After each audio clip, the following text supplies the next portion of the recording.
കോഴിക്കോട് കോടഞ്ചേരിയിൽ നിന്നും കാണാതായ ആദിവാസി ബാലനെ തമിഴ്നാട്ടിൽ നിന്ന് കണ്ടെത്തി. ചുണ്ടക്കുന്ന ഉന്നതിയിൽ താമസിക്കുന്ന 8ാം ക്ലാസ് വിദ്യാർത്ഥിയാണ് തഞ്ചാവൂരിൽ വെച്ച് കണ്ടെത്തിയത്. കോടഞ്ചേരി പോലീസ് മധുരയിലേക്ക് പുറപ്പെട്ടിട്ടുണ്ട്. അഭിജിത്ത് മുഴക്കുന്ന വിവരങ്ങളുമായി. അഭിജിത്ത്, എങ്ങനെയാണ് കുട്ടി തമിഴ്നാട്ടിലെത്തിയത്? തന്നെ പോവുകയായിരുന്നു, എന്താണ് അറിയാനാകുന്നത്? സ്മൃതി, ഏറെ ആശ്വാസം നൽകുന്ന വാർത്തയാണ്. കാരണം കഴിഞ്ഞ 10 ദിവസമായി വിജിത്ത് എവിടെയാണ് ഉള്ളത് എന്നതിനെക്കുറിച്ച് യാതൊരു സൂചനയും ഉണ്ടായിരുന്നില്ല.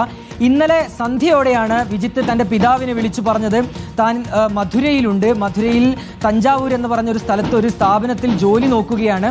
താൻ ഇവിടേക്ക് തിരുവോണ ദിവസം ട്രെയിനിൽ താൻ ഇവിടേക്ക് വരികയായിരുന്നു. താൻ സുരക്ഷിതനായി ഇവിടെ ഉണ്ട് എന്ന് പിതാവിനെ ഈ കുട്ടി വിളിച്ചറിയിച്ചു. അങ്ങനെ പിതാവാണ് കോടഞ്ചേരി പോലീസിൽ ഈ വിവരം അറിയിച്ചതും. നിലവിൽ ഇപ്പോൾ കോടഞ്ചേരി പോലീസ് അവിടെ എത്തുകയും കുട്ടിയെ കണ്ടെത്തുകയും ചെയ്തിട്ടുണ്ട്. കുട്ടിയുമായി തിരികെ നാട്ടിലേക്ക് വരികയും ചെയ്യുകയാണ്.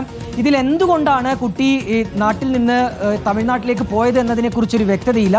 പോലീസ് ആ കാര്യങ്ങളൊക്കെ ചോദിച്ചറിയുന്നുണ്ട്. കുട്ടി സുരക്ഷിതനാണ് എന്നുള്ള കാര്യം തന്നെയാണ് ഏറ്റവും പ്രധാനപ്പെട്ടത്. തിരുവോണ ദിവസമാണ് കൂട്ടുകാർക്കൊപ്പം കളിക്കാൻ പോകുന്നു എന്ന് പറഞ്ഞ് വിജിത്ത് തൻ്റെ വീട്ടിൽ നിന്ന് പുറത്തോട്ട് പോയത്. പിന്നീട് കുട്ടിയെ കാണാതാവുകയായിരുന്നു. പോലീസ് മിസ്സിംഗ് കേസ് രജിസ്റ്റർ ചെയ്യുകയും അന്വേഷണം ആരംഭിക്കുകയും ചെയ്തു. ഓമശ്ശേരിയിൽ കൂടി കുട്ടി നടന്നു പോകുന്ന CCTV ദൃശ്യങ്ങളൊക്കെ പോലീസിന് ലഭിച്ചതാണ്. ഏതായാലും കുട്ടിയെ കണ്ടെത്തിയിട്ടുണ്ട്. കുട്ടിയുമായി കോടഞ്ചേരി പോലീസ് ഇപ്പോൾ നാട്ടിലേക്ക് തിരികെ പുറപ്പെടുകയും ചെയ്തിട്ടുണ്ട്. ശരി, അഭിജിത്ത് മുഴക്കുന്നാണ് വിവരങ്ങൾ നൽകിയത്.